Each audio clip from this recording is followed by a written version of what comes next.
고통을 이겨내는 방법과 연출에 대하여. 흥미로운 이야기의 본질에는 갈등이 있고, 갈등에는 스트레스와 고통이 따르기 마련이니 드라마나 영화에는 등장인물이 고통을 견디고 사귀는 방법이 자주 나올 수밖에 없다. 그런데 이런 방법 중에서 개인적으로 생각하기에 그만 나오면 좋겠다 싶은 게 있다. 바로 술을 마시거나 담배를 피우는 것이다. 사람이 괴로우면 술도 마시고 담배도 피우는 건 뭐 어쩔 수 없이 당연한 일 아니야? 라고 생각할 수도 있겠고, 그 생각이 어느 정도는 맞기도 하지만 나는 이 연출과 생각이 양의 되먹임 관계에 있지 않나 싶다. 술, 담배로 고통을 이겨내는 연출이 자꾸 나오니 사람들도 힘들면 술, 담배를 찾게 되고, 사람들이 고통 이퀄 술, 담배라는 인식을 가지니까 그런 연출이 쉽게 쓰일 수밖에 없는 구조라는 뜻이다. 국민의 평균적인 건강 측면에서 보든 창작물의 다양성 측면에서 보든 긍정적인 현상은 아니다. 예전에 윤희의 개라는 평 좋은 영화를 봤을 때도 약간 실망한 부분이 담배가 너무 만병통치약으로 여겨지는 세상으로 보였던 점이다. 의도와 다르게 속을 후비는 말을 해대는 사춘기 딸을 혼자 키우면서 세상살이에 이래저래 시달리는 역할의 김희애 배우가 집에 들어가기 전에 거리에서 담배를 피우는 모습은 확실히 기막힌 그림이었지만 나는 감탄하면서도 표현이 다른 방식이었으면 좋았겠다 싶었다.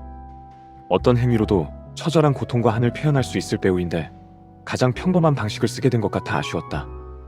작품 전체로 보면 담배라는 소재가 딱 그 정도로만 쓰인 것도 아니고 작품을 만드는 사람들에게 다른 사정도 많았겠지만 아무래도 그런 느낌을 받을 때가 종종 있다. 슬픔을 100만 가지 방법으로 표현할 수 있는 사람에게 그냥 슬프게 울어달라고 부탁하는 모습을 보는 기분이랄까. 마찬가지로 예전에 외국인들이 한국 드라마를 보고 공통적으로 갖는 의문으로 저 초록병 음료는 무엇이기에 여차하면 너도 나도 마시는 거죠? 라는 게 있었다는데, 확실히 고통에 시달리는 사람이 포장마차를 찾든 어찌하든 반드시 소주를 마시되는 모습은 그동안 심하게 남발된 느낌이 있다. 요즘은 드라마 장르가 다양해지면서 준 것 같긴 하지만 공전의 히트를 친 오징어 게임을 봐도 고통의 치유제로 소주가 나온다. 게임에서 탈출해서 한창 자살 시도 중인 상우도 할아버지와 잡담을 나누는 기운도 소주를 마신다. 아무리 소주가 싸고 적당히 독한 술이라지만 세상에 다른 선택지란 존재하지 않는 것 같다. 그리고 기운은 몰라도 자살하려는 상우는 마지막으로 좋은 술을 마셔도 괜찮지 않을까. 반면에 인간이 고통받고 그것을 견디는 방법이 아주 생생하고도 색다르게 묘사되어 감탄스러운 드라마 장면도 있었으니 파리의 연인이 바로 그랬다. 정확한 이유는 기억나지 않지만 서부 남자 주인공인 수혁이 시련과 좌절의 아픔에 너무나 고통스러워 견디다 못해서 동네를 전력으로 질주하는 장면이 있었다. 가슴이 찢어지도록 힘들고 숨도 쉬어지지 않는 고통을 아주 잘 표현해서 보는 내가 다 안타까울 지경이었다. 하지만 안타까운 한편으로 아주 바람직하다는 생각도 들었으니 운동은 우울감과 스트레스를 견디는 데에 아주 적당하고도 효과가 검증된 과학적 방법이기 때문이다. 만화 마조 엔세디에서 부부싸움을 하고 집을 뛰쳐나갈 경우 마트에 가서 장을 보고 돌아오면 좋다는 팁이 나오는데 그 정도로 실용적이고 바람직한 장면이었다. 그냥 바람직하기만 한 게 아니라 주저앉느니 죽도록 달리기를 선택하는 인물의 성격과 잘 맞아서 더 빛나는 장면이기도 했고, 마찬가지로 엄청난 인기를 끌었던 영드 셜록에서 셜록도 스트레스를 견디느라 별짓을 다 했던 것으로 기억한다.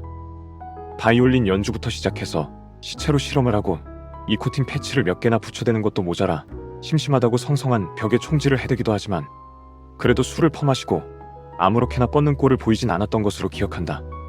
이런 난장도 캐릭터를 잘 드러내는 동시에 재미도 있고 창의적이었다. 한국의 보편적인 정서나 관습도 분명 의미는 있지만 이런 시도가 좀 더 많아졌으면 하는 바람이다. 최소한 속이 상했다면 소주 포금이 너무나 당연한 공식으로 성립하지는 않길 바란다. 한편으로 나도 스트레스에 취약하고 의지력이 나약한 편이라 고통을 견뎌보려고 이런저런 짓들을 해왔는데 역시 최악의 음주인 것 같다. 힘들다고 술을 마시고 과자 따위를 먹어봐야 속만 부대끼고 숙취만 몰려온다. 그런 짓을 할수록 건강이 나빠지는 것도 피부로 생생히 느껴지고 망가진 컨디션을 주스르자면 버려진 행주 같은 기분이 될 뿐이다. 아무것도 나아지는 게 없다. 이것을 실감한 뒤로는 무알콜 맥주 외의 핫술 따위를 거의 마시지 않고 있다. 대신에 흥청망청 즐기는 것은 산책과 명상이다.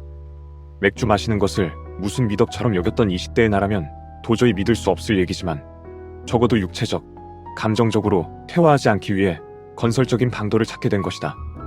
특히 요즘은 팟캐스트나 녹음해둘 라디오 방송을 들으며 산책하는 데에 중독돼서 산책 시간이 길어지고 있는데 이러다 영영 귀가하기 싫어지면 어쩌나 걱정이다. 하지만 결국은 귀가해서 씻고 밥을 먹으며 그러고 나면 만사가 어찌되었든 좀 나아진 기분이 든다. 과학적으로 당연히 그렇게 되는 법이라니까 감성적으로 이유를 찾지는 않아도 될 것이다.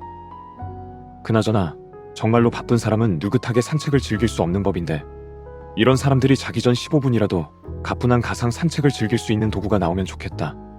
고글을 쓰고 발판을 밟으면서 세계 곳곳의 가상 공간을 돌아다닐 수 있으면 썩 괜찮지 않을까? 이미 비슷한 것들이 없진 않지만 거기서 현실감을 끌어올려 외내 분비물질이 진짜 산책을 즐길 때와 엇비슷한 수준으로 나오도록 구현할 수 있다면 그거야말로 현대 과학과 메타버스의 승리가 될 것 같다. 과학 기술이란 바쁘고 힘들고 불편하고 괴로운 사람들을 도와줄 때 정말 멋진 것이니까.